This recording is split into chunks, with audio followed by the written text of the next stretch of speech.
Muy buenos días a todos. Muchas gracias a las personas que están conectadas. Vamos a dar inicio a la actividad del día de hoy. Mi nombre es Tania Ibarra y pues a nombre del Instituto de Técnicas Contextuales tengo el gusto de llevar la sesión del día de hoy. El día de hoy estamos muy felices de presentar a la doctora Pilar Casado con el conversatorio que tituló Imagen, Entorno y Función, narrativas grabadas en el arte rupestre del noreste mexicano, en el marco de nuestras actividades de Boca de Potrerillos, Reflexiones Bioculturales, la cual pues se trata de una serie de actividades que estamos realizando en torno al equinoccio de primavera para estudiar y analizar pues principalmente la función de las manifestaciones gráfico-rupestres en el paisaje cultural en la región del noreste mexicano. Entonces, pues bueno, también queremos agradecer a la Universidad de Monterrey, que es nuestro anfitrión para las actividades del día de hoy. Y pues eh, recordar la dinámica para este conversatorio. La doctora Pilar Casado va a presentar pues una serie de conceptos e ideas para después dar paso a preguntas y respuestas en la cual pues nos gustaría invitar a los participantes conectados aquí en la reunión a conversar y pues discutir los temas que vamos a estar reflexionando aquí el día de hoy. Entonces, bueno, pues voy a permitirme presentar a la doctora Pilar Casado. María del Pilar Casado López es arqueóloga por la Universidad de Zaragoza de España y completó su doctorado en prehistoria en la misma institución con su tesis sobre los signos en el arte parietal paleolítico de la península ibérica, reconocida con el premio Riva García a la mejor tesis. Ha ejercido como profesora titular de prehistoria y arqueología en la Universidad de Zaragoza y ha impartido clases y cursos en numerosas universidades y centros académicos internacionales. Su compromiso con la investigación la ha llevado a participar en programas de cooperación y proyectos de arte rupestre tanto en Argentina y México, así como desempeñarse como investigadora en instituciones como el Instituto Nacional de Antropología e Historia aquí en México. Ha sido asesora en proyectos de salvamento arqueológico y ha ocupado distintos cargos directivos en el ámbito de la arqueología. Ha sido prolífica autora de libros, artículos científicos sobre arte rupestre y arqueología, y ha participado activamente en congresos, simposios y eventos académicos nacionales e internacionales. Y pues bueno, le cedo la palabra a la doctora Pilar Casado. Buenos días o buenas tardes, según de donde nos vean y nos oigan. Antes que nada, agradecerles tanto a Tania, a Andrea o a Eduardo, agradecerles la invitación, pues de este como evento que inicia un poco la carrera y que le deseo todo el éxito del mundo de este instituto y que creo que lo va a tener por la proyección que ya se va tomando. Creo que es importante nuevos sesgos, nuevas visiones, integraciones transversales sobre los estudios de arte rupestre, qué pasa con la sociedad y el arte rupestre, con los grupos locales, los habitantes actuales. Pues bien, ese sesgo tan importante lo está ocupando también el instituto y los investigadores que me acaban de presentar. Los felicito. Les deseo todo el éxito del mundo y saben que tienen conmigo un apoyo en aquello que pueda ser útil. Y vamos a comenzar con este título que trata de incluir todo lo que voy a explicar, aunque va a quedar algún fleco por ahí, porque esto es fruto de un planteamiento que hace ya mucho tiempo yo me estaba haciendo sobre qué pasa con esos grandes bloques con grabados en el noreste, en otras zonas, pero específicamente en el noreste. ¿Qué pasa con esos grandes bloques que tienen eh, algunos grabados? Solamente voy a hablar fundamentalmente de grabados, con una serie de grabados con una tipología específica para cada uno de ellos, con una integración en el paisaje específica. Algo deben de tener de singularidad, y eso es lo que me hizo ir adentrándome poco a poco en el tema. Evidentemente la investigación no se acaba ni se va a acabar mucho tiempo, pero sí es como este primer paso y quería presentarlo aquí porque estamos todos como muy inaugurales el día de hoy. Entonces, antes de empezar realmente con el tema, quiero hacer una pequeña consideración acerca de desde el arte rupestre y sus objetivos desde un prisma de lo contextual. ¿Para qué hacemos?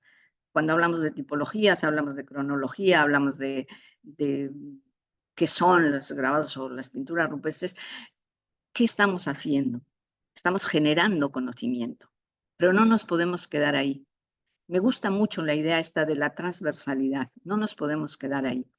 Para generar conocimiento lo tenemos que hacer, como sabemos todos, de una forma muy cuidadosa y científica. Y repito esto porque lo vamos a ver en una diapositiva que traigo. No, no se puede decir a la ligera esto es tal cosa, esto es aquello, sin que haya detrás toda una recurrencia, todo un estudio a lo largo de los años como de maduración. Por eso incluso yo les decía que lo que hoy voy a presentar es como un poco el panorama general. Entonces, eso es muy importante. ¿Qué nos da esta generación de conocimiento?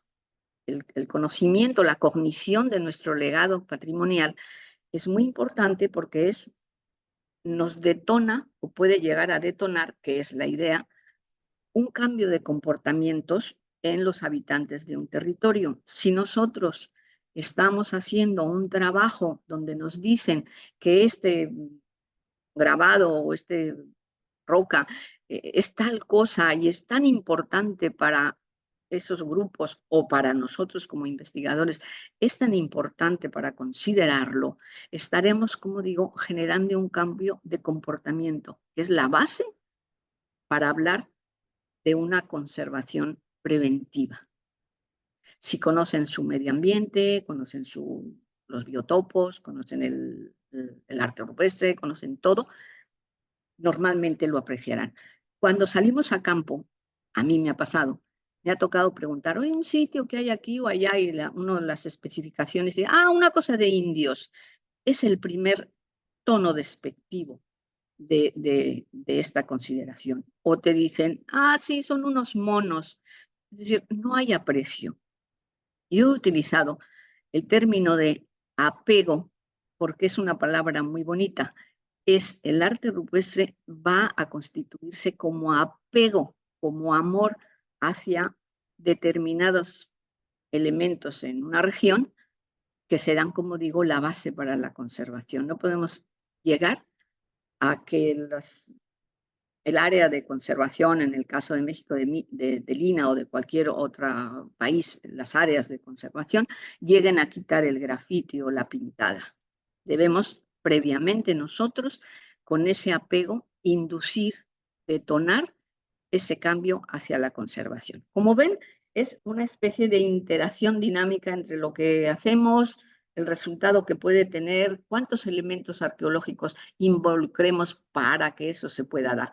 Un poco quería compartir estos sencillos comentarios sobre el contextualismo para que entráramos un poco en tema. Y ahora vamos a entrar en él. Si ven que hay algunas diapositivas que tienen mucho texto, no es para leerlo, es para que yo me ajuste y no me vaya por la rama siguiendo explicando otra cosa. Bueno, está un poquito grande la imagen, pero bueno, hacia arriba dice la imagen, que es el primer concepto.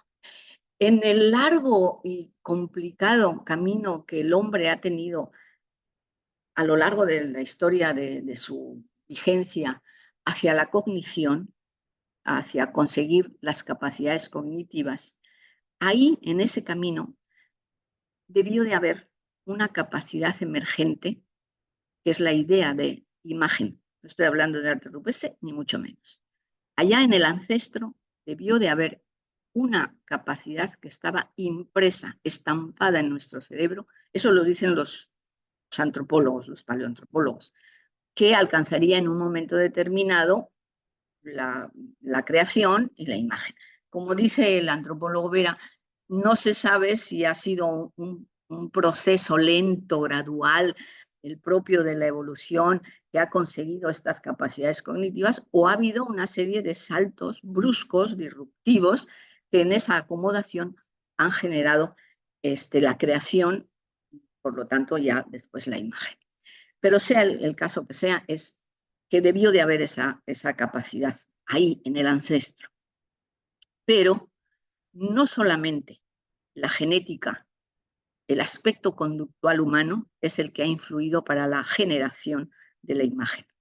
Hay otro factor importante que todos los antropólogos están de acuerdo, es la influencia que ha habido en el entorno. Yo digo en el entorno, luego veremos por qué digo en el entorno y cuando lleguemos a lo del paisaje, o como quieran, la interacción con el paisaje. Es decir, las características, al hablar de entorno, yo hablo también de consideraciones ambientales, de experiencia sensorial, no solamente el paisaje físico, sino todo este entorno también ha hecho que esa predisposición conductual se complementara, se produjera el hecho de la creación. Hasta aquí los antropólogos, todos más o menos coinciden en apostando más por una o por otra influencia, pero eso es algo que está como muy consensuado. Sin embargo, aquí ya es algo muy personal mío. Yo creo que también debió de haber, esto acaba de, hay un artículo por ahí que se está publicando, no sé cuándo salga, pero ya está dicho y escrito, eh, más extenso, que pudo haber pudieron haber influido también otros estímulos naturales que detonaron estas acciones. Yo considero la luz, el color, los factores físicos, los emocionales, los medioambientales inmediatos al ser humano, y repito, no como indicadores precisos, y esto sí lo leo, no como indicadores precisos de su origen, sino como una información percibida que llega al cerebro y de ahí detona otras consideraciones. Es decir, si yo veo una mancha roja de sangre a la hora de destazar un animal sobre la pared de una covacha, de una cueva, de donde sea, es inmediato, mi cerebro recibe el color, el brillo, la forma, y en mi cerebro se puede producir como detonante, como digo, se puede producir ese pequeño cambio que ayuda a conseguir una imagen, lo que después serán las manchas rojas, los puntos rojos o lo que fuere, no importa. O cuando uno desliza los dedos sobre una materia dúctil en el que desliza y hace formas inconexas con una realidad conocida por el momento, bueno, lo que está haciendo es, son imágenes. O por qué no el fenómeno de la pareidolia, es decir, aquel elemento formal que está en el medio, que emite una señal al cerebro y que lo retoma y afecta a la memoria existente en el cerebro. Y si ve una nube con forma de oveja, para nosotros rápidamente lo identificamos una oveja, pero evidentemente para el hombre más antiguo habría otras connotaciones de memoria individual y también de memoria colectiva. Y así podríamos decir las líneas que salen del fuego, que son caóticas, imprevisibles, pero que proyectadas en vistas o incluso proyectadas en la oscuridad de una cueva producen determinadas imágenes. Pongo estos ejemplos, hay otros muchos, no me voy a entretener, pero lo pongo porque estos para mí también pueden ser estímulos naturales, no decisivos, no precisos. Hemos visto antes, lo otro es lo que lo da, pero esto es lo que podríamos decir ayuda. Bien, ya conseguimos la imagen, el hombre anatómicamente moderno ya tiene la capacidad cognitiva, ya la hace, y entonces, ¿qué es lo que pasa? Estamos ya en el hombre anatómicamente moderno, sapiens, y a esa imagen transformarla en arte rupestre hay todo otro proceso, pero uno de ellos es la capacidad tecnológica, es decir, hay que descubrir cuál es el mejor percutor para hacer un grabado o cómo se hace un buril para hacer una fina línea sobre una pared, o etcétera. Es decir, hay una capacidad tecnológica que también se descubre y que al final de todo esto se concibe o se pone al servicio del arte rupestre. El arte rupestre, evidentemente, hecho por un individuo o hecho por un grupo que en ese consenso colectivo, según decía Hodgson, o no, lo transmite, pero lo transmite como un vehículo conceptual del pensamiento. Y esto es muy interesante. Es el vehículo conceptual del pensamiento o la transmisión de su conocimiento, de su vivencia. Esto tiene mucho que ver para que luego lo veamos con la función. Pero bien, y le otorga a ese grupo o ese individuo le otorga una función a eso que está dibujando. Luego vemos si es interpretación o función. ¿Qué pasa, por ejemplo, en México? Bueno, las cronologías más antiguas, como tengo aquí abajo anunciado para que no se me olviden, las cronologías más antiguas están cambiando un poco el paradigma o la perspectiva que se tenía. Las tres famosas dataciones que dieron un grupo de investigadores que dieron en el 2018 y está publicado en la revista Science, ahí dan tres que son sobre un escaleriforme, si no recuerdo mal, de la Basiega, sobre una mano en Maltravieso y sobre un punto rojo o un trazo rojo en Ardales, en Málaga.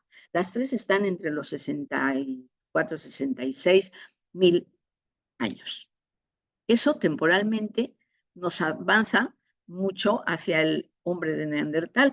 No olvidemos que el hombre de Neandertal convivió, coexistió, estuvo con el el, el Homo sapiens, el anatómicamente moderno, estuvo ahí con él. Y más sobre todo en el caso de la península ibérica, que fue como un reducto en el sur de Europa. Entonces, pues algunos autores dicen que por qué no, creo, yo estoy un poco con ellos, de por qué no pensar que el hombre de Neandertal también tuvo la capacidad de hacer arte rupestre. Porque además tenía la capacidad simbólica. El simbolismo se ve en los yacimientos neandertales, se ve muy bien cómo hay un enterramiento específico, de una forma, con la aportación de elementos funerarios como el ocre, algunas flores en depósitos, es decir, la vivencia o el grupo, el tipo de relación social del grupo, etcétera. Todo eso nos, claro está, además la tecnología lítica, esas las Carles-Valois impresionantes o las raderas musterienses, todo eso nos lleva, evidentemente, a pensar que pudo tener una capacidad de creación de arte rupestre y, ¿por qué no? Esas fechas nos están llevando cada vez más allá. Pero cuando llega a América, no voy a entrar ahora en pasos que haya habido o no, pero el caso general del estrecho de Beringia, pasa, y el hombre que pasa, y esto es muy interesante, pasa ya con la concebida la idea de imagen en su cerebro. Es decir, el que pasa es el hombre anatómicamente. No quiero decir que ese hombre haya visto Lascaux o Neo o Altamira, no, y venga a reproducir algo, no. Simplemente que como ser humano ya tenía conseguido en su cerebro esa capacidad y la desarrolla llegando. Hay unas fechas muy antiguas, no voy a entrar en ello porque pues más o menos investigadores y los interesados más o menos en el tema saben en general. Hay unas fechas antiguas, no solo para la parte norte de América, sino también para Sudamérica. En México, por ejemplo, las fechas que habían dado José Luis Lorenzo y Lorena Virambel, o las fechas que recientemente dieron en el 2018, no recuerdo, Ardelean sobre algunas cuevas en San Potosí o Zacatecas. Bueno, el caso que están dando fechas de en torno a los 20.000, 20 y tantos, también en el sur, en el cono sur, tenemos algunas de ellas muy claras, otras un poquito más en la mesa de discusión académica.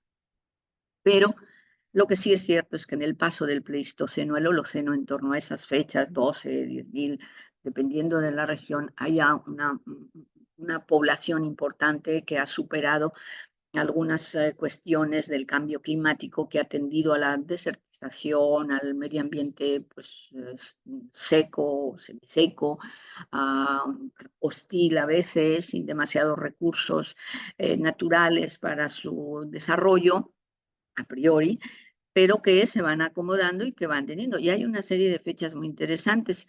Harumi Fujita tiene una serie de fechas impresionantes en Baja California sobre excavación arqueológica. Y ahí nos dice dónde estaban, más o menos qué hacían, la concha que tienen, etcétera, etcétera. El uso de concha, el uso lítico, etcétera.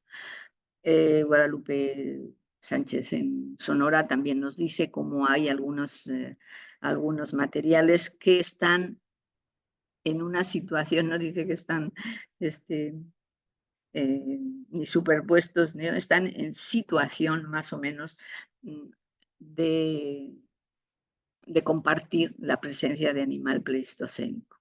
Evidentemente, los restos de animales pleistocénicos, ¿no?, son muchísimos en México. Pero bueno, esas fechas son muy interesantes porque ahí es en donde vamos a empezar a trabajar sobre el tema. Es decir, ahí es donde se empieza a hablar ya de poblaciones más o menos establecidas, cazadores-recolectores, establecidas en el sentido de toda la región americana, no quiero decir, son muy movibles porque van buscando un poco cubrir sus necesidades primarias y de subsistencia, pero evidentemente estamos hablando de esas poblaciones en las que ya empezamos a ver estas posibilidades de muestras de arte rupestre. Y entre ellas están estos grandes bloques con arte rupestre, con grabado principalmente, que son los que vamos a analizar.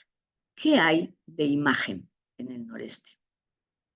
Quiero que veamos de una forma muy sucinta lo que hay y nos vamos a dar cuenta de la gran diferencia que hay con cualquier otra región. Hay formas geométricas, estas circulares, otras en zigzag, otras en pintura hay estos escudos de Catujano, las formas astrales o astronómicas, la cruz a la izquierda, abajo a la izquierda es la Venus o la cruz americana, representaciones solares, armamento o utensilios como el atl, los cuchillos, puntas de flecha, en muchos ya todo lo que da.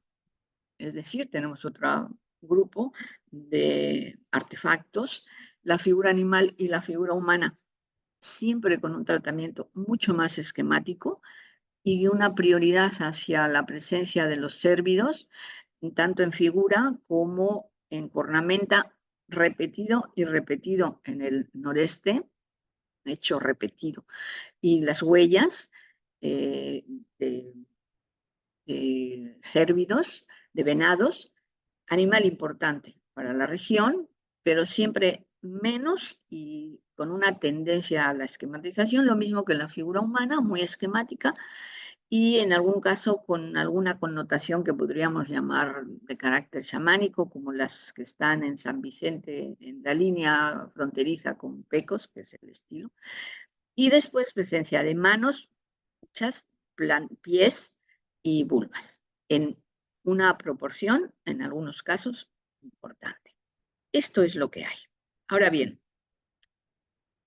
como vemos, si esto lo comparamos con el occidente, por ejemplo, de México, es algo muy diferente. Si lo comparamos con Baja California o los Grandes Murales, es algo muy diferente.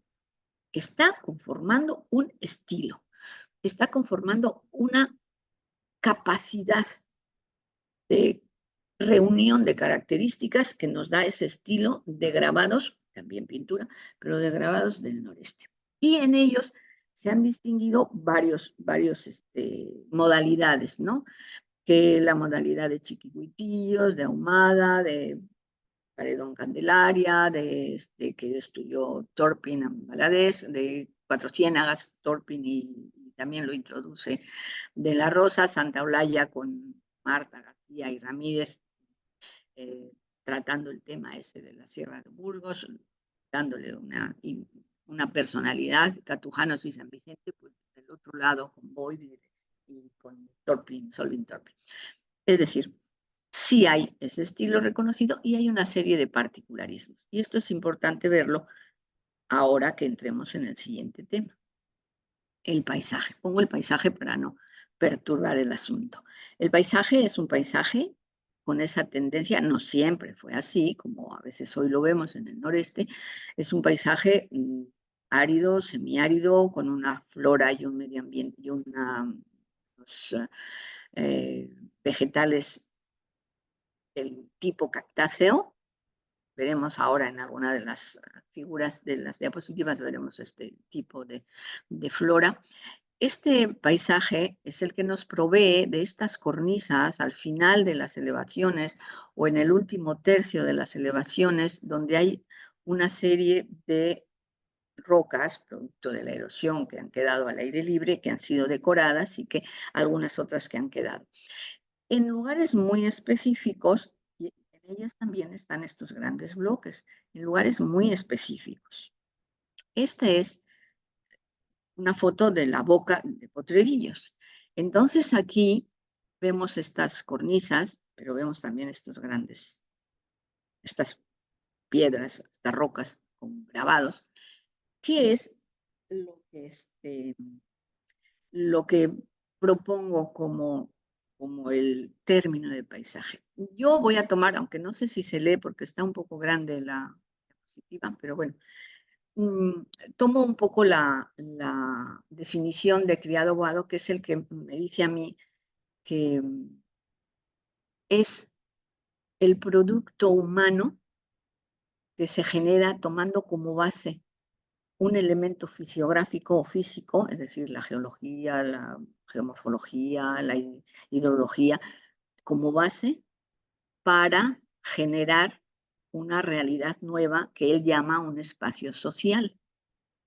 Bueno, esto es fruto de que a mediados de los años de la centuria pasada se introdujeron en el quehacer del arte rupestre, se introdujeron tendencias de investigación muy importantes. Una de ellas es la arqueología del paisaje. Y en esta arqueología del paisaje es donde se empieza a introducir elementos nuevos, como es qué hace el ser humano en ese entorno físico para cambiarlo. Pues bien, el caso de estos grandes bloques y el paisaje o el entorno, ahora vemos, normalmente tienen una gran visibilidad y una gran visibilización, es decir, son bloques que se ven a la distancia, se ve lo que está dibujado, y también que desde ese punto tienen, en una buena parte de ocasiones, tiene una gran visibilidad. Que esos grandes bloques están en lugares donde hay elementos que pueden hacer más factible la vida, es decir, la presencia de agua. También con respecto a la visibilidad es la movilidad. A veces están en pasos como una boca, como un curso de agua, en relación con la movilidad de los grupos. Y también de las condiciones, es decir, la presencia de agua. Y no solamente la presencia de agua de un torrente que esté, sino a veces es intermitente, a veces es un agua endorreica. Es decir, esto hace que en esas áreas, en esos puntos, el medio ambiente haya facilitado más la vida. Otro es la altitud. Cuando hicimos un estudio, la doctora Aurora Montúfar y yo lo hicimos sobre las plantas. En la última entrega que tuvimos hace como un año o dos, que ya está publicado, tomamos algunas excavaciones que habían hecho colegas, Rivera y algunos otros, Abeleira y algunos otros, y tomamos algunas consideraciones que ellos ponían sobre los restos, macrorestos, microrestos, diatomeas, etcétera, de la vegetación que había, y evidentemente dicen que había lugares en los que el clima estaba más atemperado por este tipo de presencia de agua o de altitud, y corresponden a las figuras que están dibujadas de flora o de vegetación. Bueno, esto es algo muy importante. ¿Y por qué decía yo lo de entorno? Porque el paisaje miramos al suelo, es decir, estamos mirando a lo fisiográfico, al elemento físico, pero no miramos a la otra parte, que es el entorno de la bóveda celeste. Y todo eso, para mí, es todo el entorno, lo de arriba y lo de abajo. Porque casi siempre se desestima eso y se le da un carácter astronómico y por ahí se va. Yo creo que también es importante, es parte, lo mismo miramos abajo que arriba, y a veces, muchas veces más arriba que abajo. Por eso yo me gusta hablar para algunos temas, evidentemente, sobre el entorno. Esta es la vegetación, como se ven, aquí hay estos grabados. Bueno, esta es una foto que yo hice en el 86, la primera vez que fuimos a hacer unos registros en Coahuila para el Atlas, que en aquel entonces estábamos haciendo, pues recogimos, pero la traigo, la foto es mala, es evidente que es mala.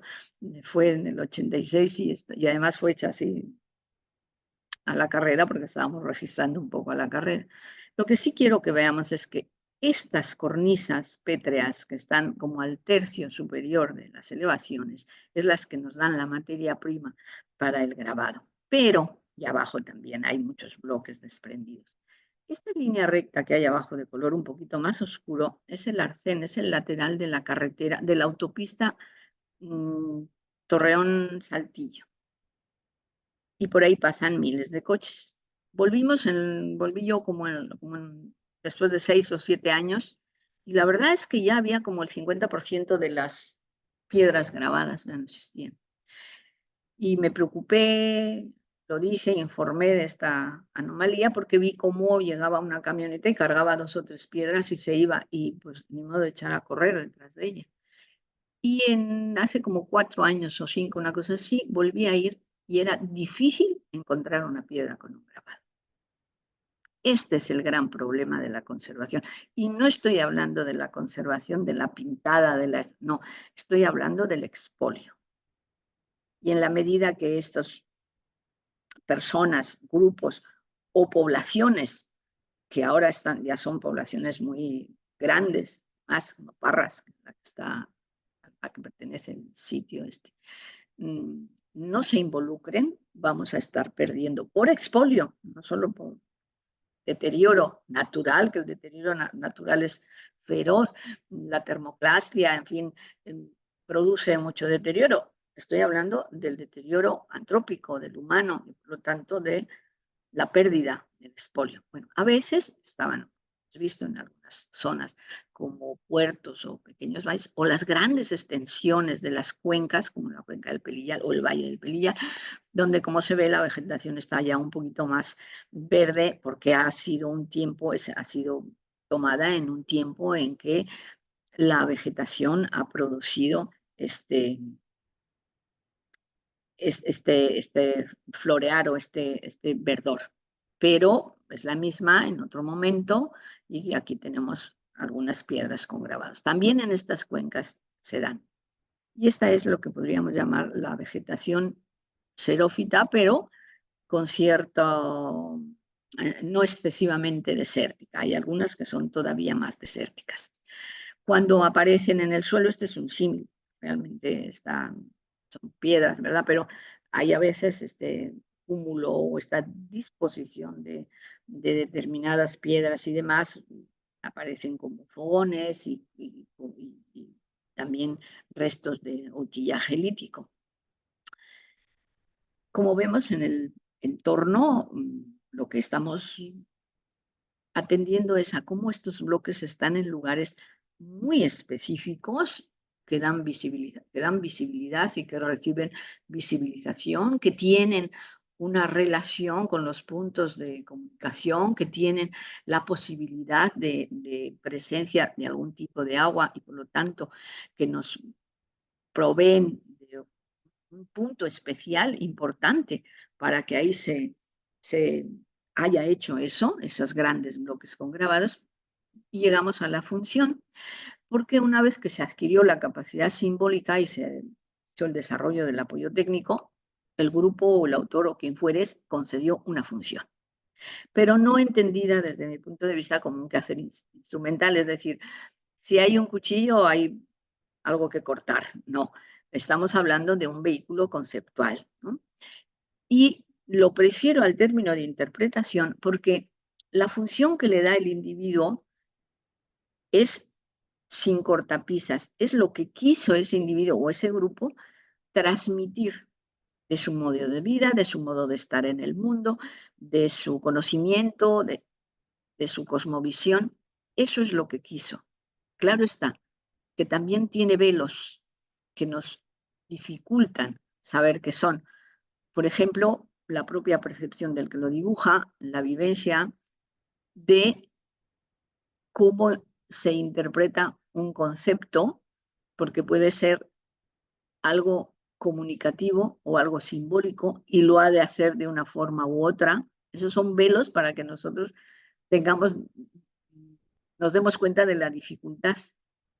Pero, por otra parte, nosotros como investigadores, lo único que hacemos es interpretar según nuestro criterio, y ese es un problema para mí un poquito serio, porque lo interpretamos desde una visión, en la mayoría de los casos, occidentalista, lo interpretamos desde mi punto de vista, en muchas ocasiones, con un exceso de comparativo etnográfico. Nos falta profundizar en qué es lo que ellos más o menos, o preguntarnos qué es lo que ellos nos quisieron haber dicho, más que interpretarlos desde nuestra propia dimensión. Porque lo que ellos quisieran decir fuera o concepto material o mental, que es el que se quiso transmitir.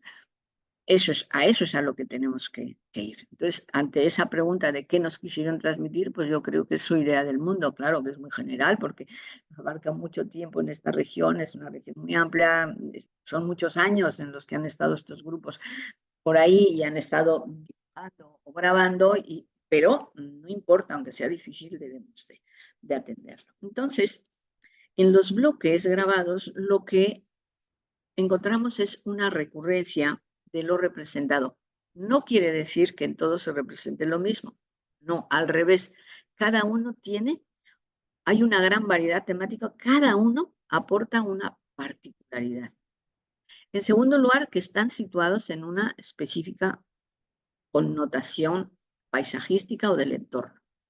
Y en tercer lugar, que establecen códigos, todos estos elementos establecen códigos que nos llevan a una regularidad del comportamiento. Eso es lo que tratamos de comprobar, desarrollando también una gran flexibilidad.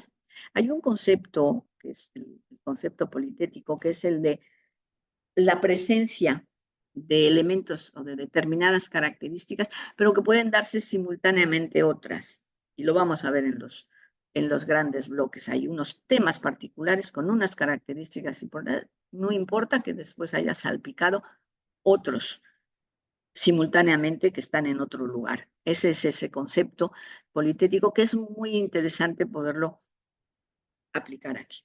Entonces, esto es lo que vamos a ver. Y ahora vamos a ver algunos ejemplos, rapidito. Este es Presa de la Mula, es un gran bloque, efectivamente, está en una situación específica, en lo alto, se ve, puede verse el horizonte desde ahí, y este fue estudiado, durante muchos años ha sido estudiado por William B. Murray, que falleció en el 2016, hasta esa fecha, es decir, el último artículo que escribió es el que incluimos en el libro que coordinamos con Lorena Mirambel, del arte rupestre en México, ¿no?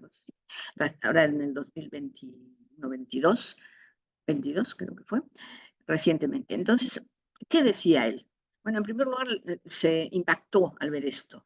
Tanto se impactó que se lo comentó a su amigo Matías Strecker, que entonces trabajaba en México, ahora sigue trabajando en Bolivia y en el arte rupestre boliviano, y le comentó y dijo que era algo excepcional y demás. Y le dijo, ¿por qué no lo publicas en una revista, la revista Mexicon en alemana? Y lo publicó allí por primera vez. Pero a lo largo de su vida ha tenido mucha influencia en su quehacer de estudio sobre los grabados rupestres. Él decía que era un sistema de conteo. De aquí, por ejemplo, son 6 líneas horizontales divididas en 4 bloques y que era un sistema de conteo. Ya la interpretación que diera puede ser aceptable o no, o como sea, pero sí decía que había cierto grado de recurrencia y que esos números que él daba, pues llegaban a ser, llegaban a ser los días que ocupaban los ciclos de la luna, y que si se sumaban todos ocupaba lo que él llamaba el conjunto de días que hace referencia a la gestación del venado, importante para la región, animal importante para la región. Bueno, con independencia de ello, de darle esa visión astronómica o no, creo que sí tenemos que hablar de una narrativa mínimamente social. Es decir, aquí se representa algo que se cuente o no, pero está repetido. Pueden ser días, pueden ser animales, pueden ser pobladores de un grupo, de una familia, de una región, pueden ser miles de cosas, pero sí tenemos esa posibilidad como una narrativa de carácter social. Luego está, que aquí le doy el crédito a la persona porque ni sé quién es, pero este es el impacto que pudo tener una visión de este tipo de bloques a los que yo me refiero. Hay otros también con estos puntos y círculos, líneas que nos están dando esa idea. Y aunque no viene muy a colación, este sí viene porque Murray no solamente contaba los tracitos, sino todos los puntitos de todos los sitios. Este es Boca de Potrerillos. Como estamos en este sitio, celebrando el sitio, por así decirlo, me he atrevido a incluirlo. Este es un tablero que hay en Boca de Potrerillos que se ve desde la senda que se recorre, y él dice efectivamente que eran los días del mes sideral, lo que toma la luna en volver a la posición de las estrellas fijas, o el sinódico, que es lo que tarda a las fases de la luna, los días que completan las fases de la luna. Bueno, eso es un asunto que haya, pero necesitaría una comprobación con así, porque contaba puntos y puntos y bueno, pues luego se acomoda un punto que otro a una interpretación o no. Bueno, no importa eso. El caso es que efectivamente es un hecho. Eso es un hecho. No la interpretación, pero sí el fenómeno. Y también los asociaba con otros grandes macizos. Pero no hay que olvidar que en la parte superior del sitio está el llamado promontorio, donde hay estos grandes bloques, y son, o sea, son grandes, pero los bloques a los que estamos comentando aquí son unos grandes paneles. Este Sergio, si no recuerdo mal, mide 1,80 el señor, entonces pues, debe ser como 1,60. No, son fotos mías que sin escala por la prisa, pero bueno, este es esa parte superior. Traigo esta donde se ven todas esas piedras, todas con grabados, y estas dos. Y las traigo porque quiero hacer una reflexión, una pequeñísima reflexión sobre cómo algo no debe de ser contundente a la hora de una explicación. Me refiero a esto.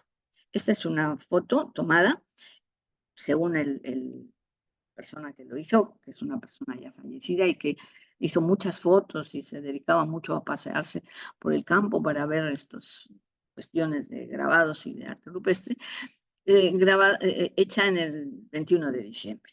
Bueno, es la misma, ¿ven? Es la misma piedra. Esta sí. Bueno, a esto era lo que yo me refería al principio con que hay que hacer una elaboración científica del estudio. Hoy en día, todos los institutos astronómicos, todos los institutos de meteorología nacionales tienen especificado concretamente a qué hora, en qué momento entra la primavera, el verano, el otoño, cuándo se va a dar el paso de un cometa, cuándo va a haber un eclipse. Todo eso está, yo diría que milimetrado. Entonces, si eso está, lo primero que hay que recurrirse a estos institutos a que den una información. Y después, pues ahora sí que aposentarse en el lugar durante los días previos y posteriores a ver si ahí hay una recurrencia y una certificación de que ese día que entra, de acuerdo con las variaciones naturales, pasa el sol, la luz del sol o el fenómeno que se quiera comprobar. Porque si no, pues puede ser una foto muy interesante y muy bonita, pero no sé si nos llega a dar una fiabilidad de que sí fue utilizado por los antiguos. Es decir, hay que tener mucha paciencia en esta investigación para poderlo ratificar y darlo como un hecho. Eso es importante. Y no, bueno, pues se llama que tiene una característica astronómica y bueno, está bien empezar a contemplar esa posibilidad, pero hay que comprobar el hecho. Hay otros, como este, que por la forma implica una interpretación solar similar. Entonces, todos estos anteriores hemos visto que están en relación con el mundo del conteo o con el mundo astronómico, que esa parte yo la dejaría solamente como reflexión porque estamos hablando de Boca de Potrerillos, pero no como algo que esté súper constatado. Pero sí lo del conteo de lo que sea, no sé qué, pero esas líneas tienen que tener un fundamento que el hombre quiso ponerlas ahí. Otra narrativa es la narrativa, creo que la diapositiva viene titulada, es que yo no lo veo porque tengo muy grande la imagen, pero que es una narrativa de carácter funerario, simbólico de carácter funerario. ¿Por qué? Este es el altar de los cuchillos en Cerro Bola, en Coahuila, que tiene este gran mural, es una cresta, varias piedras o salientes de la roca, y en este lo que tenemos es una serie de representaciones de cuchillos. Voy a pasar a la otra que se va, perdón, que se va a ver un poquito. Bueno, son del orden de, son 47, ¿no recuerdo mal? Medio centenar de cuchillos, todos contados. Eso es lo que da personalidad al bloque. Lo otro es lo que hablábamos de simultaneidad. Aparecen algunos círculos, aparecen unas líneas por ahí. Este tiene una técnica, no hemos hablado de la técnica, porque la técnica a lo largo de los tiempos ha ido cambiando. Es una técnica de raspado, por así decir, de vaciado, y las otras son una técnica de percusión.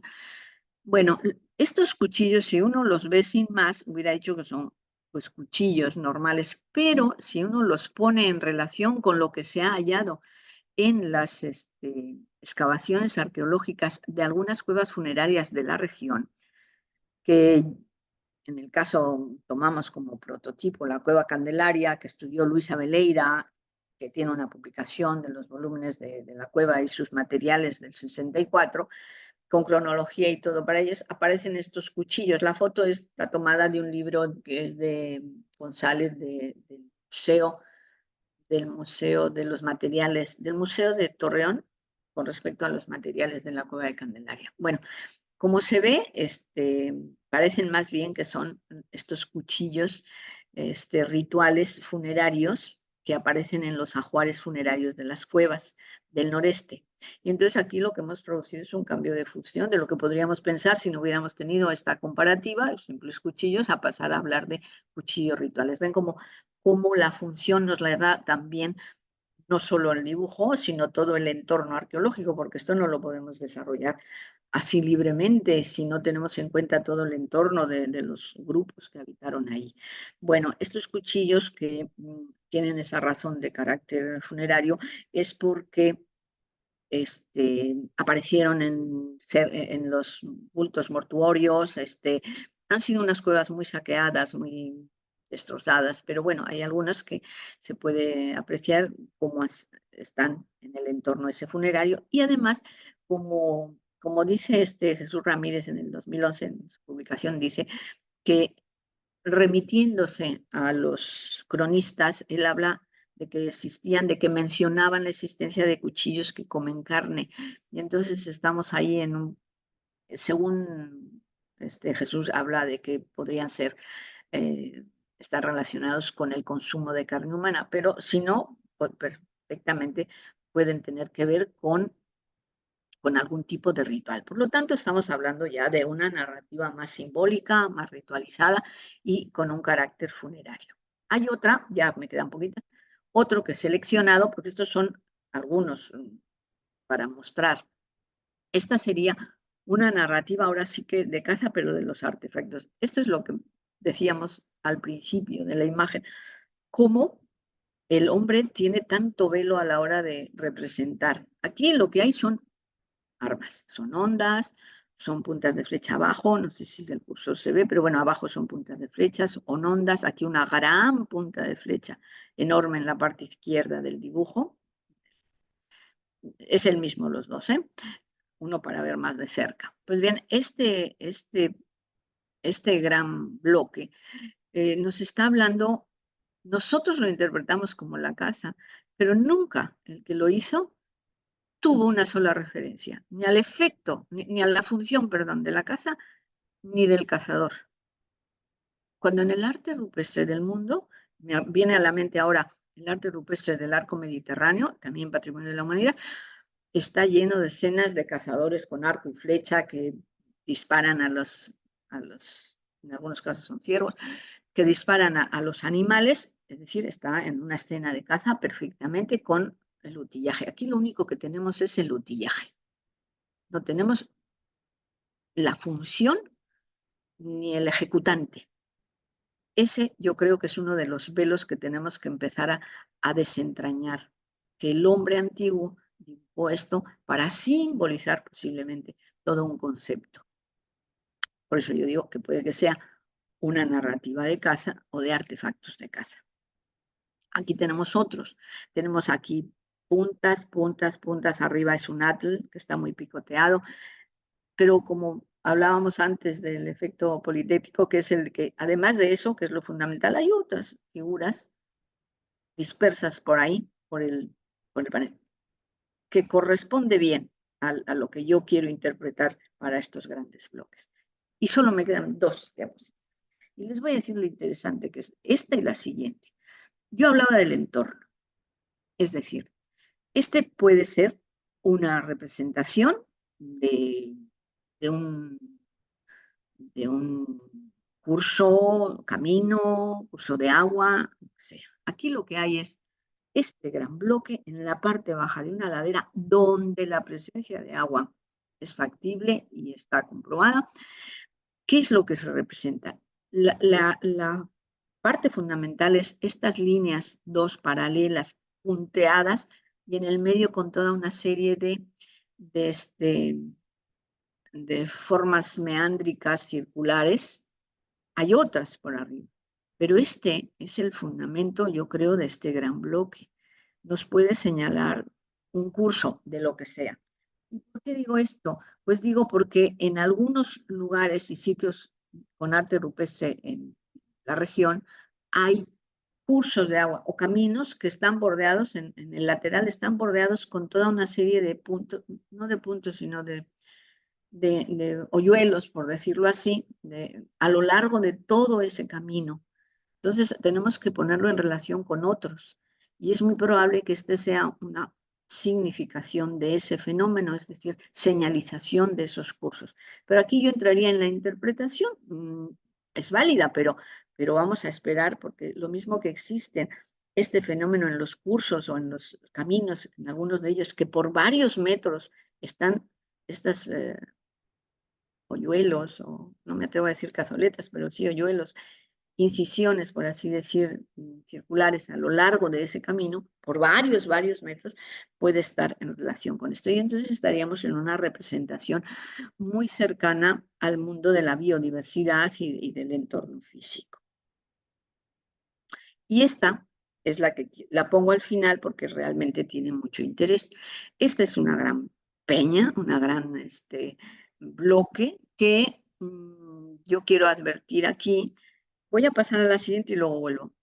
Aquí hay una especie de quilla en la propia roca, como se ve. ¿eh?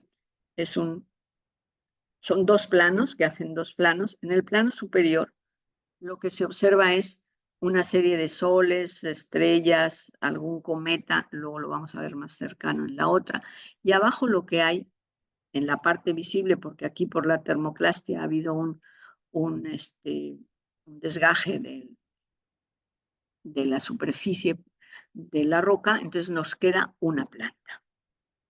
Entonces, arriba, como vemos, son soles, son estrellas, este cometa aquí arriba a la derecha y abajo, por lo tanto estamos hablando de un mundo de la bóveda celeste. Y abajo lo que hay es una planta con una especie de líneas onduladas que hacen referencia al agua y que este es otro trabajo paralelo que estamos desarrollando de cómo las plantas estas a veces se asocian con estas figuras de líneas paralelas. Y en la parte de arriba es un poco la representación de la bóveda celeste y abajo es un poco la representación de la biodiversidad terrenal. Y esta planta es una planta perfectamente identificada. Está publicada en el artículo que les digo que publiqué con Aurora Montufar, con la doctora Montufar, que está Es un Phytocaulon praecus, es una planta identificada perfectamente con una ramificación, con una bifurcación en la ramificación. Ven hasta en las puntas cómo tienen estos pequeños grabados que corresponden a la floración, como tenemos la parte de la derecha. Si ven, cada planta tiene dos y el tallo central, dos y el tallo central, dos y el tallo central está identificada. Nosotros no nos ponemos esto a inventar con respecto a la identificación de las plantas. Ahí, con un gran apoyo de todas las imágenes de Conavio y de la doctora Montúfar, que es bióloga y para eso sabe de estos temas, se han identificado. Las que hemos publicado es porque casi tenemos la certeza que lo que representan es eso. Bueno, este es ese tipo. Pero ¿por qué representan también las raíces? Bueno, porque las raíces en esta planta tienen una connotación medicinal y debió de ser muy importante para los grupos. Entonces, esta es la representación de esta. Posiblemente tenga un parecido con una planta muy parecida, que es la cilintropuntia, pero bueno, eso ahora no afecta mucho. Lo interesante es que, y aquí hay todas estas líneas paralelas que son un modo de representar el agua. Entonces, como vemos, estaríamos aquí en una representación o bien del entorno o bien de la biodiversidad. Hay otros que entran dentro de la característica más chamánica, no he entrado en todos, pero este puede ser uno de ellos, que no es un gran bloque, pero bueno, significativo, con estas figuras que acaban sus brazos en cornamenta de cervios y las pies en pezuñas bisulcas de los mismos, y luego hay toda una serie de representaciones de pezuñas. Puede ser una narrativa de carácter chamánico. Concluyendo, estamos hablando de una precisa narrativa para estos grandes bloques o grandes tableros, con un código gráfico. Como han visto, cada uno tiene su temática, con simultaneidad de pequeñas cosas foráneas, que tampoco sabemos si es por el paso del tiempo que se han ido añadiendo, pero lo que sí es que el grupo mayoritario de las imágenes es un código gráfico. El código de territorialidad, la disposición de los bloques en relación con el paisaje o con orientación, que no lo hemos comentado, pero en algunos de ellos sí existe, y los códigos de funcional, siempre que sea una interpretación sustentable. Por eso hablamos de narrativas en general. Juntando estos tres tipos de códigos podemos hablar de ello. Por lo tanto, y volviendo al principio, tratamos de con esto generar conocimiento de cambios de comportamiento y promover la conservación de sitios de arte rupestre tan vulnerables en unos lugares tan especiales como son estos paisajes del noreste. Y por mí es todo. Gracias. Muchas gracias, doctora Pilar Casado. Pues muy interesante plática. La verdad es que pues estábamos muy picados siguiendo todas tus ideas y tus conceptos. Vamos a abrir ahorita un espacio para preguntas y bueno, más que preguntas y respuestas, nos encantaría que fuera un espacio de discusión y reflexión.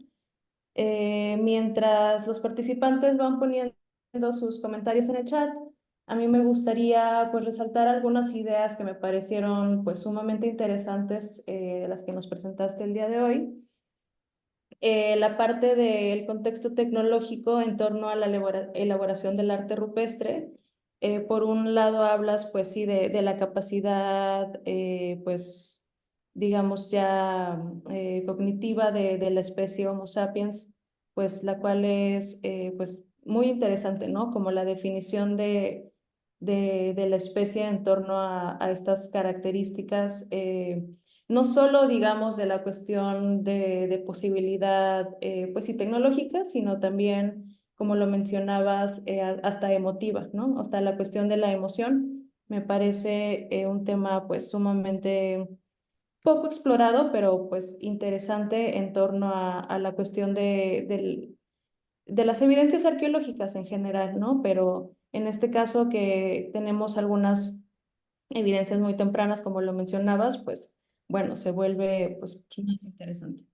Quiero también rescatar la cuestión de la influencia entre el entorno y el ser humano para la elaboración de ideas y de conocimiento, pero también que esta generación de conocimiento es el resultado de innumerables generaciones, ¿no? No es una cuestión que se hace como en una corta duración.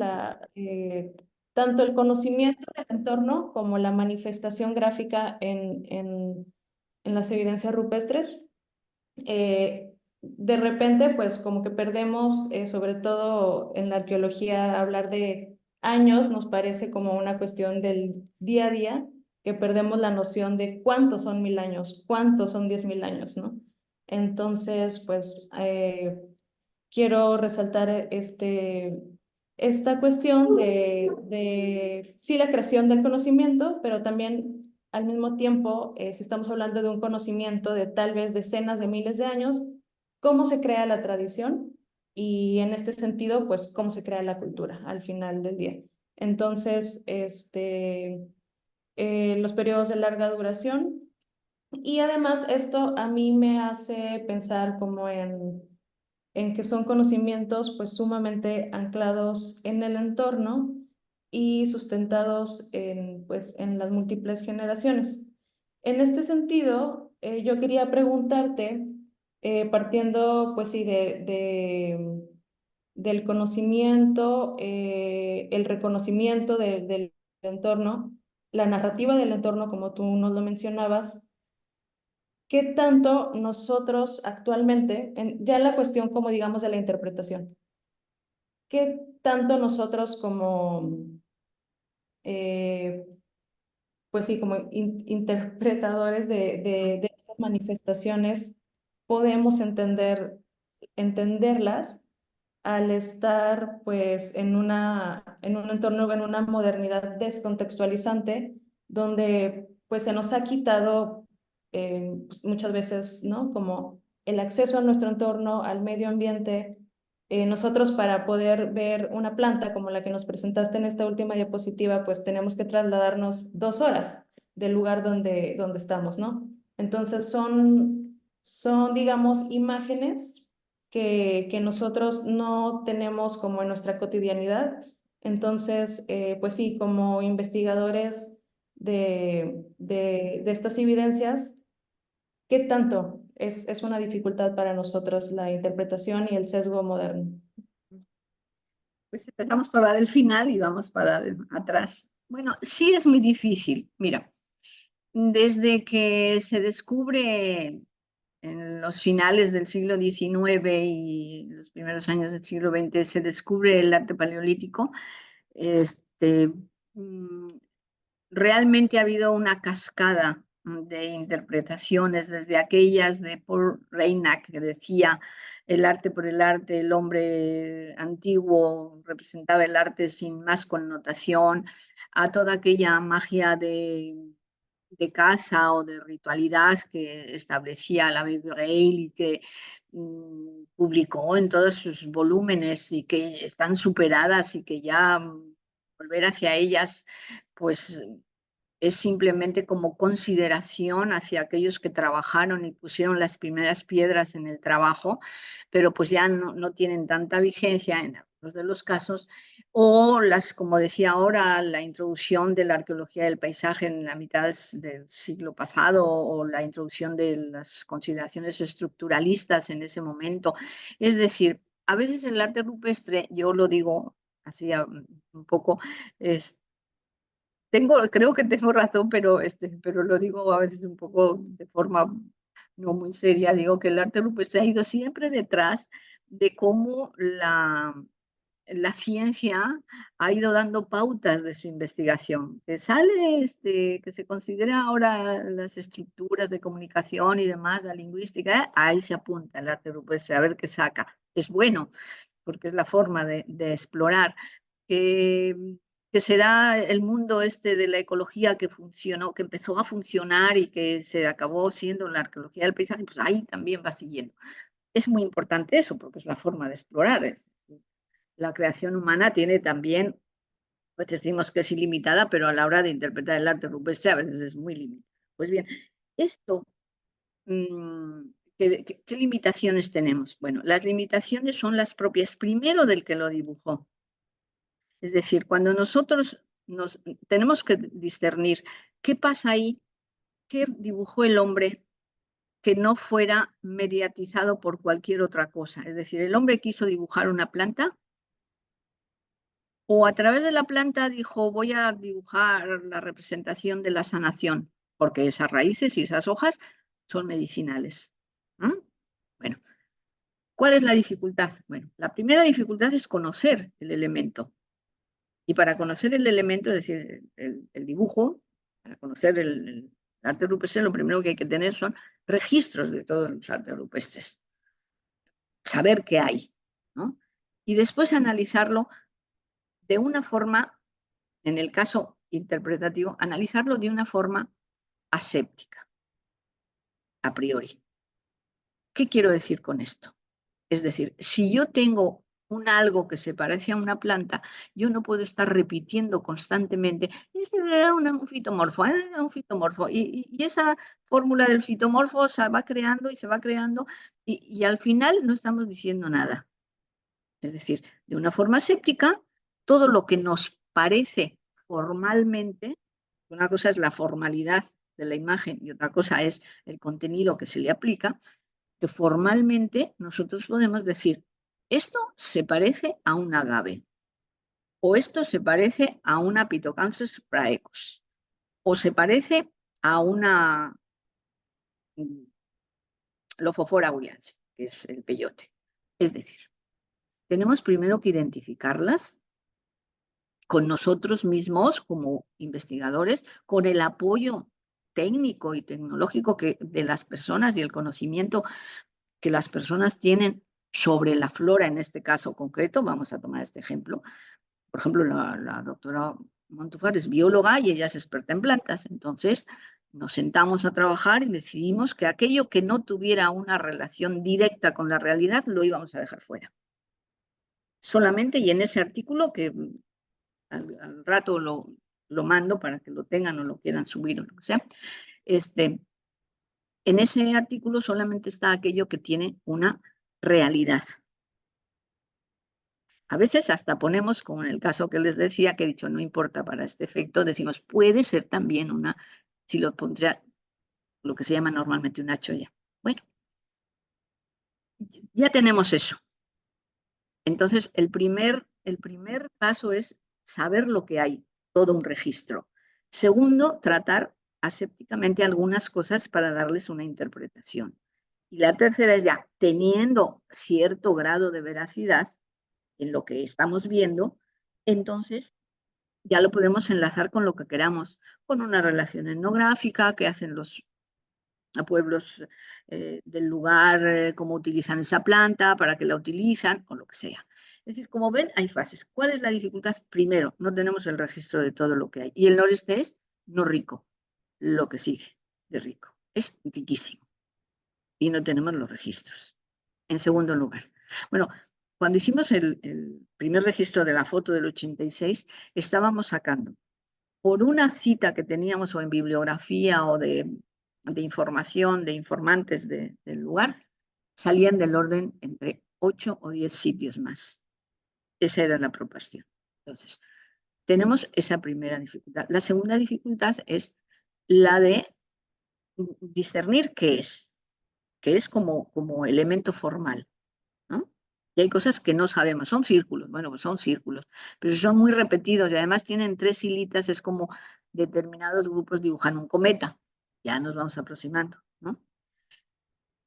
Y la tercera es, una vez que tenemos esto y que tenemos algunos datos más o menos reales, tratar de apoyarnos en todo aquello que podamos para darle una interpretación. Y ahí sí entra, por eso que lo has dicho, la relación, cómo podemos entendernos. Bueno, ahí, hasta esa fase, entra en juego la relación, por ejemplo, etnográfica. No al principio. Lo veo y eso, no. Todo eso para llegar a eso. Y ya cuando le pregunte yo a un grupo, ¿qué es esa planta para ti? Entonces me va a decir y yo ya voy a saber que por lo menos ese tipo de planta tiene una interpretación más o menos viable. Es lo que decía con el altar de los cuchillos. Entonces, en principio sería antes del 64 o antes, pues serían unos cuchillos. Después, cuando se descubren las grandes restos de las cuevas funerarias, entonces empezamos a establecer ya comparativos y esa realidad cambia. Entonces, esa es la dificultad que tenemos. Se ha usado mucho y se ha abusado de las interpretaciones. No está mal. O sea, cada uno puede hacer de su capa un sayo y dar la interpretación que quiera, pero sí hay que tener un poquito de cuidado. Lo que decía de los solsticios y los equinoccios y todo eso. Bueno, pues sale una foto muy bonita, el 21 me da igual el 22 que el 25, la saco y qué bonita sí, pero no tiene detrás toda una carga de investigación que nos va a dar esa realidad del hecho. Y a partir de ahí así nos metemos con quien quieran, con el estructuralismo, con el paisaje, con la etnografía, con lo que queramos para seguir en la brecha. ¿No? Esa era una otra. Efectivamente, la otra cuestión es, cuando se habla del paisaje, el paisaje, por ahí en una de las fotos, y luego las miran bien, hay una foto en una de las que tiene texto donde dice que para mí el paisaje es la memoria del individuo y del colectivo. En alguna de las diapositivas como no he leído todo, pues se me ha saltado, pero sí efectivamente es una memoria. Hay una serie de características en el ser humano, por eso en la evolución humana, ya no estamos hablando de los cazadores recolectores del noreste, en la evolución humana todos los paleontólogos están de acuerdo en que hay una conducta, un elemento genético conductual y un elemento del entorno. Es decir, ya está impreso ahí. Desde entonces es importante el que estemos anclados a determinado. No hay que considerar, ni creo que ellos lo consideraron, y en alguna publicación ya lo he escrito, el paisaje no es la escenografía donde se mueven los pueblos cazadores recolectores. El paisaje es la esencia de esos cazadores recolectores. Paisaje entendido en lo que normalmente utilizamos. No es ese artificio en el que se mueven, son ellos mismos, es parte de ellos mismos. En el caso concreto, pues de la cultura esta del desierto, ¿no? Que es muy diferente a la cultura de los ríos que bajan de occidente hacia la costa, que son otra cosa, o de las grandes murales donde tienen otras connotaciones. Hay otros elementos, pero estos de la cultura del desierto tienen esa connotación de vivencia especial, de selección de los sitios, por topografía, por hidrología, por muchas razones, sino el medio es tan complejo para solventar los problemas de vivencia que claro que les sopesa y que son parte muy esencial en ellos le va la vida en muchas ocasiones.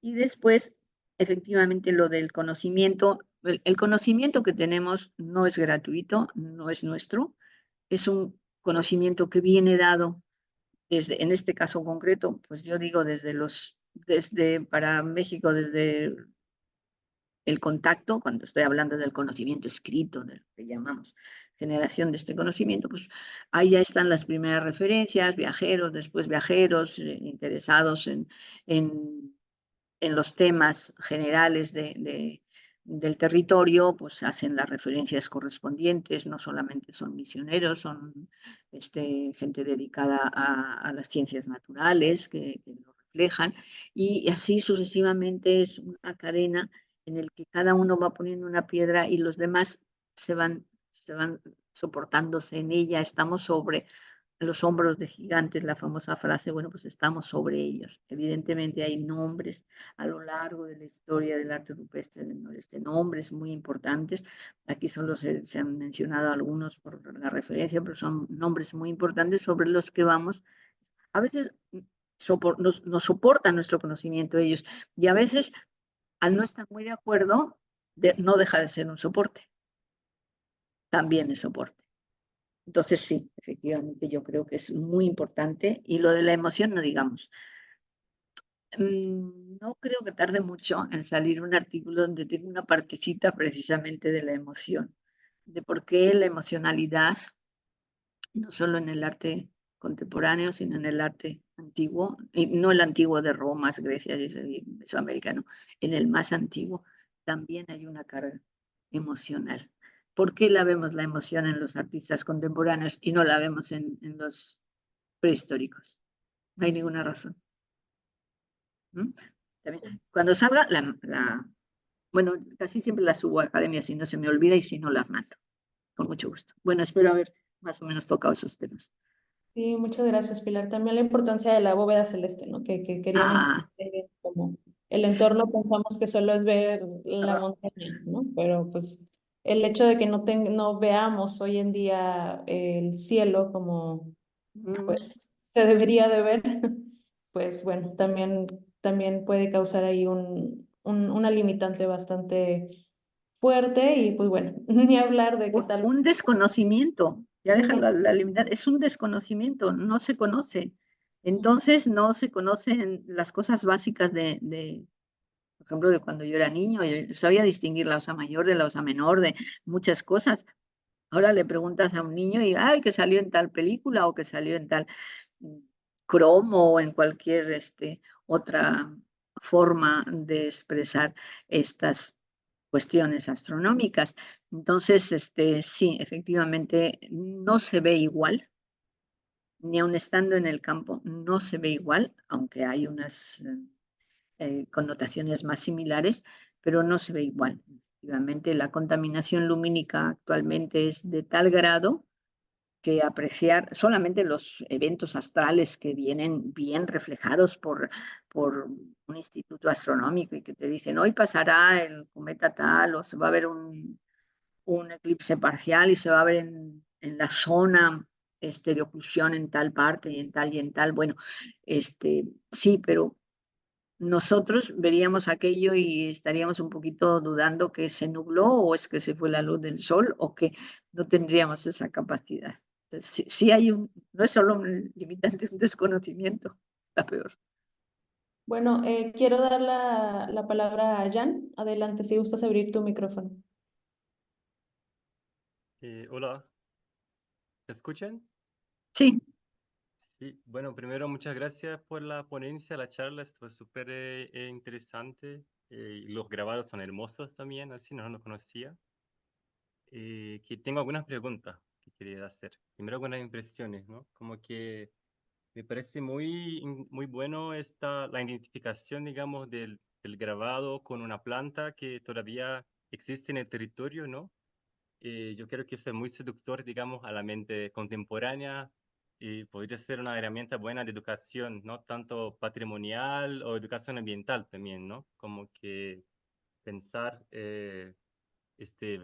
no sé, claro, ese poder de seducción que tiene, ¿no? Algo más concreto, porque algunos grabados pueden ser como muy abstractos o de muy difícil interpretación, pero una planta que se puede identificar, yo creo que tiene grande valor igual, ¿no? Para crear este vínculo con las poblaciones, con las personas que habitan ahí, y eso puede servir como de herramienta también de educación para los lados, ¿no? Tanto de la biodiversidad cuanto del patrimonio arqueológico, ¿no?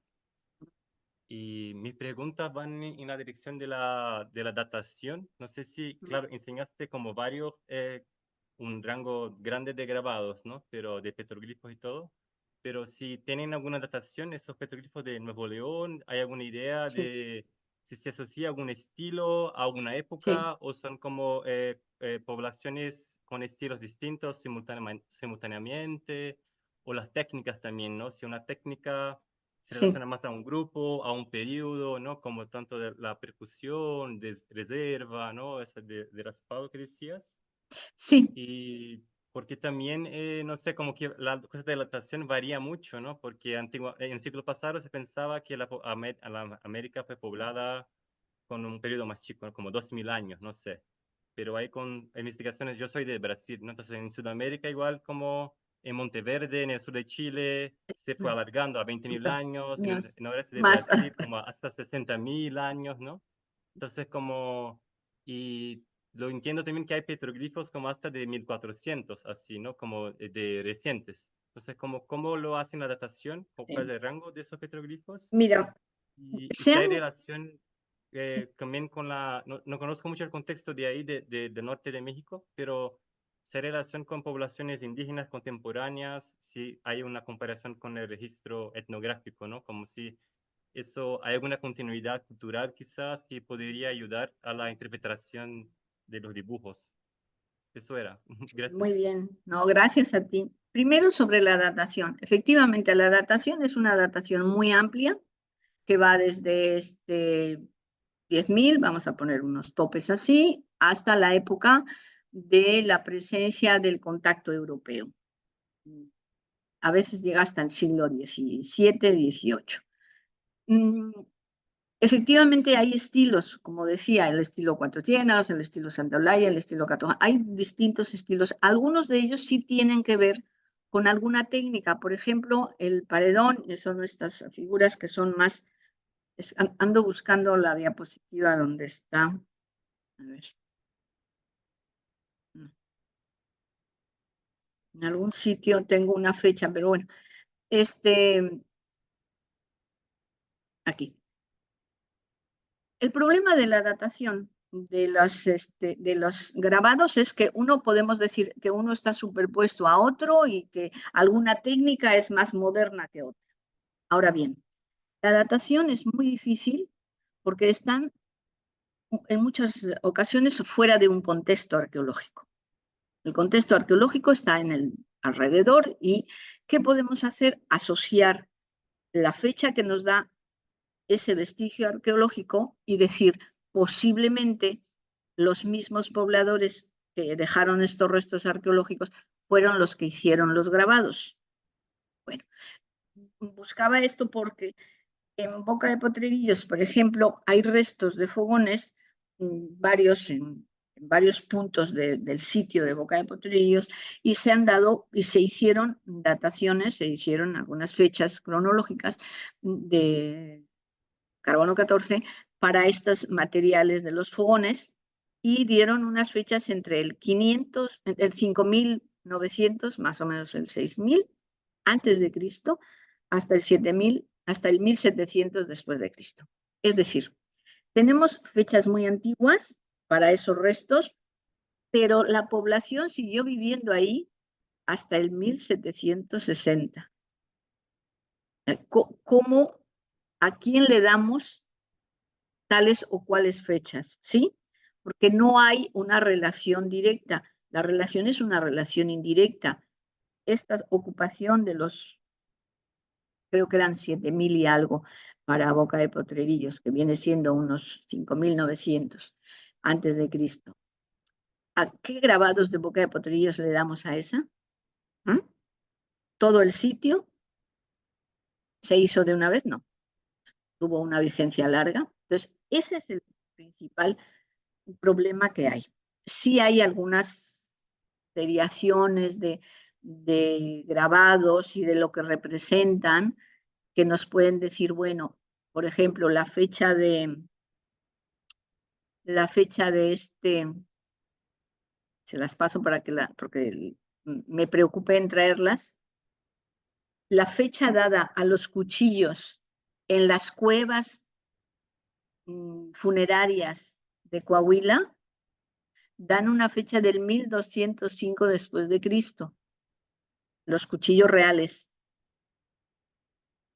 Posiblemente estos estén en ese rango temporal, pero estos son dos cosas diferentes. La cueva esta está en un sitio y hay otras muchas en la región y este está en otro, aunque está dentro de la región. Entonces, una de las cuestiones más complicadas, que ni siquiera los que están estudiando de forma directa sobre ello tienen muy clara, hacen estilos del estilo Morita, el estilo, pero muy concretos para una parte de Nuevo León y falta el resto. Y para grabados, pues todavía un poquito menos, más complicado, porque las pinturas están en las paredes de las covachas, de las oquedades, y si hay una estratigrafía arqueológica, bueno, podemos poner más en relación, pero en el caso de los grabados está más complicado. Entonces, sí hay alguna pequeña seriación, pero así como decir, esto es de tal fecha y esto es de eso, no. Creo que es un proceso de investigación en el que se está empleando, hay mucha gente que está empleando su investigación para eso y me parece que es muy interesante que así sea. La otra cuestión que me dices es la de la conexión de lo que hay representado con si hay una continuidad. Bueno, hay un fenómeno que es un poquito complicado y es que es una región que después, en la época del contacto, en la llegada de los españoles, hubo un enfrentamiento, hay una serie de figuras grabadas que se pueden ver, también hay arte rupestre de esa época, por ejemplo, de esa sí tenemos una fecha, anterior no es, o sea, si hay un caballo tiene que ser posterior, ¿no? Entonces, pero bueno, de todas formas se ven los jinetes y las lanzas y bueno, toda la parafernalia de guerra o del enfrentamiento, mejor dicho. Bueno, pues en ese caso concreto, pues sí tenemos unas fechas más concretas. Y a partir de ahí ha habido una serie de comentarios de los cronistas que llegaron por la zona y ahí dicen tal cosa era tal, utilizaban tal planta o combatían de una forma muy fiera, defendían mucho sus intereses, tenían una gran movilidad. Es decir, hay una serie de referencias en las crónicas de esas, pero pasaríamos después a la historia contemporánea y solamente algunos autores hacen referencia al registro etnológico de lo que pasa, y suelen ser antropólogos, pero hay una especie de desapego por las cosas antiguas, porque en los últimos tiempos, último siglo y demás, esas regiones fueron repobladas con gentes de otras localidades, de otras regiones, que nada tenían que ver con la local, y entonces se ha ido perdiendo, y en algunos casos hasta no les interesa. No hay un interés de los grupos, saber qué pasó antes. Ese es uno de los problemas que yo mencionaba al principio. La repoblación con grupos, gente de otros estados del país, de otras poblaciones, hizo que se desprendiera mucho esa referencia. Hay que ir un poquito antes a ver, o en las comunidades más limítrofes, más lejanas, ahí podemos ver algún conocimiento. Evidentemente hay algunos que saben muy bien para qué sirve una planta y para qué no sirve. Y ahí tenemos grupos que utilizan, por ejemplo, el peyote como elemento natural para su ritualidad, ¿no? Eso sí, eso es conocido. Pero no, falta mucho por saber, o sea, no hay un registro etnológico en función con las representaciones, no hay. En algunos casos, por ejemplo, nosotras que trabajamos este tipo de cosas con las plantas, sí nos hemos abocado a ver actualmente qué dicen, ¿no? ¿Para qué sirve? Y ahí sí nos dicen tales plantas, son muchas las que publicamos, ya las pasaré. Nos dicen, bueno, pues las comunidades actuales la utilizan para tal cosa. Eso sí, porque además está registrado en Conavio, tienen unos protocolos donde dice para qué sirve tal planta o para qué no, o para qué son utilizadas. Pero casos concretos como eso, habría que investigar otras cosas, ¿no? ¿Cuándo se dejó realmente de utilizar? ¿Cuándo se pasó? Históricamente hay una fecha en el paso de las armas de piedra y demás a las armas, al fusil, por ejemplo, que utilizaban determinados grupos de Coahuila, que ya totalmente fusiles que arrebataban a otros, ¿no? A parte de sus enemigos, porque una característica de los pobladores de la región es que evidentemente defendía su territorialidad frente a un enemigo que tenía unas poderosas armas y una poderosa memoria cultural como para enfrentarlos, ¿no? Entonces, en cuanto a la datación, todavía falta mucho. Sí hay algunos comparativos que se han hecho con material arqueológico y a través de él se ha podido establecer. Y con respecto a la conexión etnográfica, bueno, para algunas figuras, sí, por ejemplo, los cuchillos sabemos que se utilizaban para el ritual. Las plantas que hemos hecho nosotras también sabemos que se utilizan para determinados rituales, en el caso del peyote, en el caso de algunas cactáceas, y para otras porque han servido de medicina. Otras han servido, recogemos, por ejemplo, representaciones de flores que seguramente han servido como decoración para los enterramientos, como depósito para los enterramientos. Es decir, sí hay las espinas de los agaves, de los cactus, sí sabemos que han sido utilizadas para horadación en la oreja, para horadación aquí, con los punzones, eso sí, pero la representación de un punzón es muy difícil de identificar en un panel, es una línea a veces, ¿no? Pero sí, sí, yo creo que sí ha avanzado mucho. Antes no se sabía casi nada, se sabía muy poco en estas relaciones, pero ahora hay gente que trabaja en ello y además muy concienciada en que así debe de ser. Y hay un avance. Falta hacer un registro etnológico, pero de utillaje, plantas, de muchas cosas. Muchas gracias, Muchas Pilar. gracias. A ti.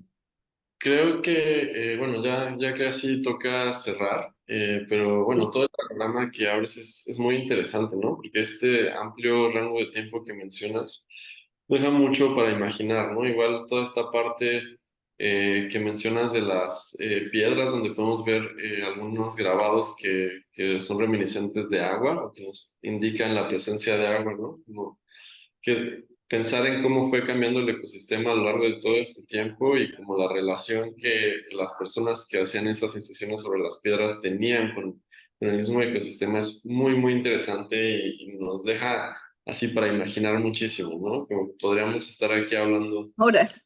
horas.